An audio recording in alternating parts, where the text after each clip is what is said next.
Welcome to MajorToli. काय पनि दिन्न क्या घिउको डब्बै लिएर आइदिन्छ क्या आमाले बाटो पनि बन्द रहेछ सायद 1-1.5 वर्ष जतिमा त राम्रो बाटो बनिसक्छ होला त्यसपछि त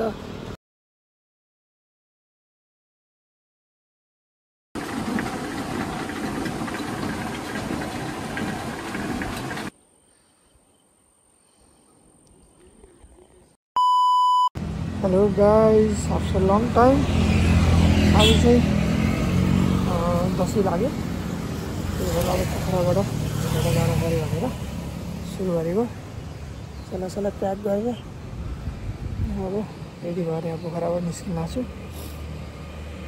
हिमाल क्या बवाल देखाएको छ पछाडि पोखराको वेदर स्टे ट्युन है त बाटो पछाडि त्यसो खिचेर हाल्छु म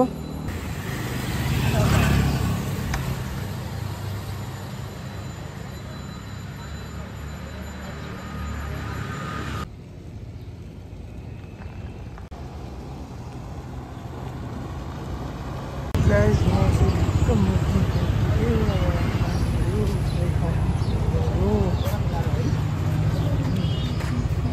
यहाँको खाना यस्तो बवाल हुन्छ कि है अझ बेस्ट पार्ट के भन्दाखेरि काहीँ पनि दिन्न क्या यहाँ घिउको डब्बै लिएर आइदिन्छ क्या आमाले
यति चाहिँ म ठ्याक्क लोथर कटेर मनहरीतिर जाँदै रेस्ट गरौँ भनेर बस्दै गाडीको चाप पनि कम छ एकदमै पातल कुदाउन मजै आउने बाइक पहिला जस्तो जाम अलि छैन बाटो पनि बन्द रहेछ सायद 1-1.5 वर्ष जतिमा त राम्रो बाटो बनिसक्छ होला त्यसपछि त Pokhara Hetauda up and down त्यसरी हाल्नु होला सिलमा टाइम पनि धेरै लाग्दैन होला यस्तो टेम्पो चल्छ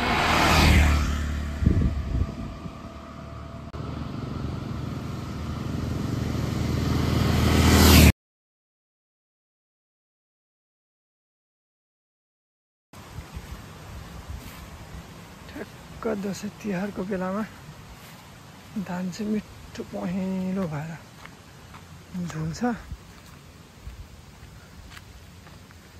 गाउँघरको रमाइलो भनेकै यही हो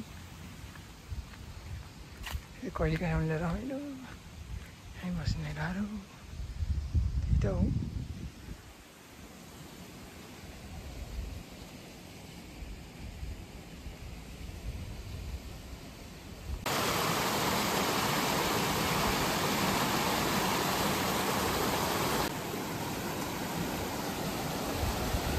अब तपाईँको घट्ट जान लाग्यो भिडियो बनाइदिनु मैले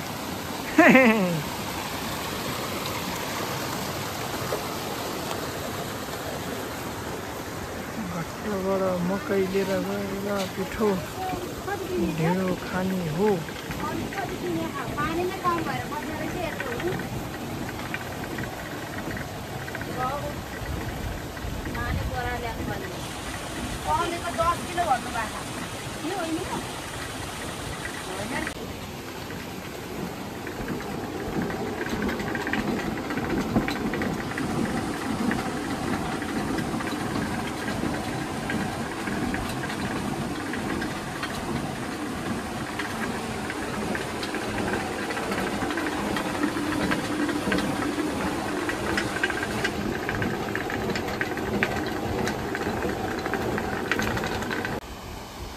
चाहिँ म जन्मेको गाउँ जाने बाटो माथि माथि घर ठुलो खोला आउँथ्यो बाढी बर्खामा त सँगसँगै रहेछ।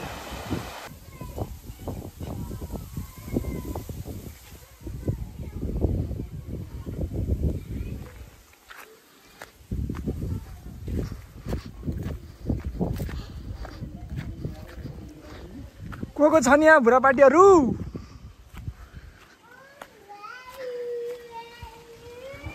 को छ नि यहाँ बुढापाटीहरू? को हो?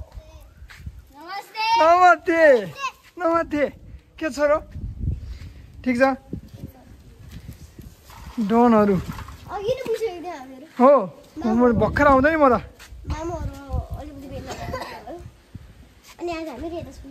यहाँ सुत्ने हो? यहाँ चिसो रहेछ नि त बरु।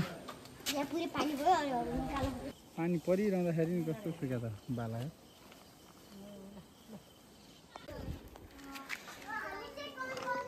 अम्बा मिठो पाकेर बसेछ अम्बा।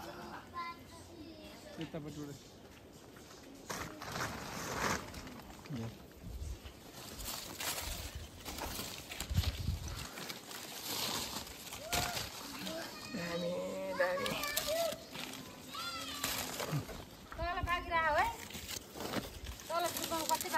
त्यहाँ गएर धानभित्र पर्नुपर्छ। बाँदरले भटासै निहाल्दियो। यो पनि गच्छप ल। यहाँ त बनाउनु यो त बोटमै पाकेर बस्छ नि। खाएको हो त्यो नि? जबरजस्ती गरेर मिठो पहेँलो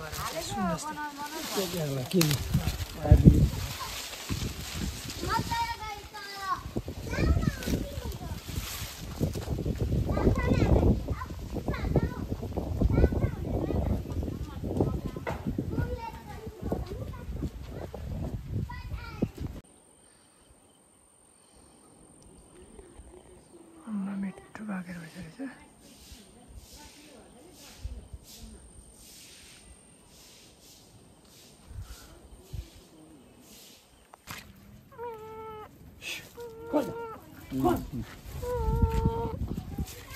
हजुर टाँसियो आमा मडारेको।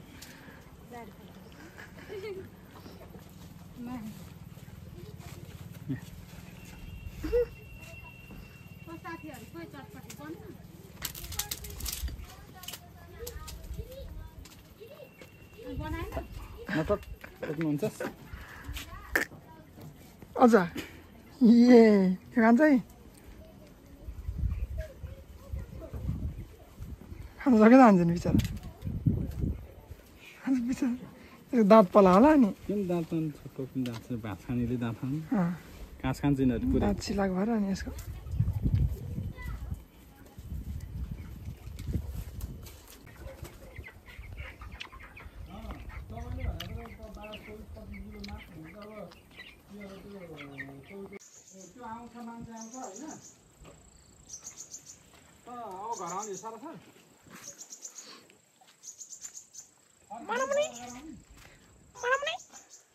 भुइँ कट्टर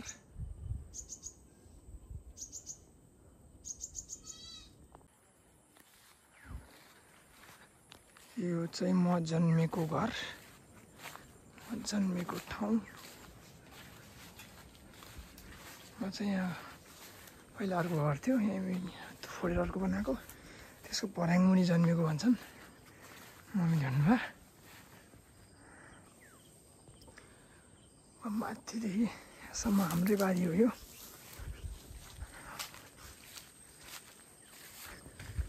यहाँ ठुलो नरिवलको बोट छ, मलाई याद छ। एउटा सुपारीको बोट थियो, त्यो चाहिँ अग्लो भएर ढलेछ। त्यसपछि यहाँ केराको चाहिँ यहाँ तल अमलाको बोट छ। यहाँनिर अमला खान जान्थ्यौँ सानो सानोमा। यहाँ नरिवलको बोट छ, मिठो नरिवल फल्छ यहाँ फेरि।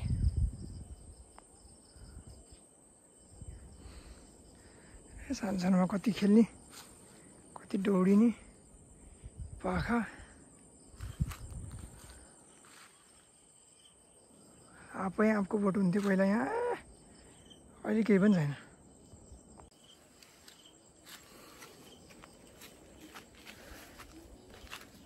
पहिला पहिला यहाँ यति ओहोरदोहोर गर्नु पनि कति टाइम लाग्यो जस्तो हुन्थ्यो है आजभोलि कति सानो ठाउँ जस्तो लाग्छ